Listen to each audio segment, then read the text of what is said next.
I'm Mark Creager, President of the American Heart Association, and with me is Dr. Elliott Antman, past President of the American Heart Association.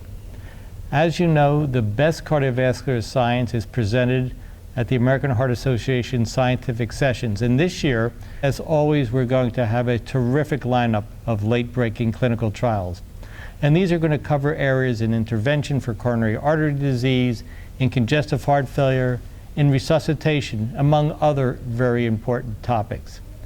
Elliott, share with us some of the excitement and some of the presentations that we're anticipating in the area of coronary artery disease and intervention.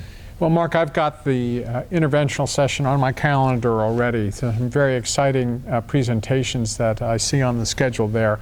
There are individuals who undergo PCI procedures, but were not always successful, could be incomplete revascularization, and there'll be a report on the use of ranolazine in individuals who've had incomplete revascularization. And although I don't do interventions, I do care for the patients afterwards, and this is a very important question as to how can we improve the outcome and the quality of life of individuals who've got incomplete revascularization after PCI.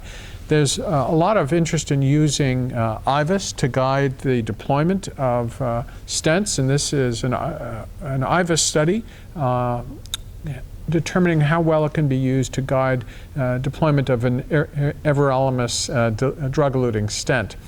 We always are discussing antiplatelet therapy when the whole issue of intervention and stents comes up, and there'll be two reports that I'm going to be listening to very carefully. They're analyses from previously presented trials, the Pegasus TIMI 54 trial, tolerability of ticagrelor over the long term, and from the DAPT study, which was presented at AHA sessions.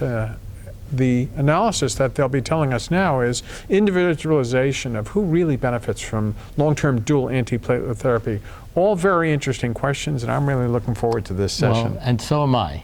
These are important trials which are going to inform how we manage patients with coronary artery disease. It's going to be a great meeting.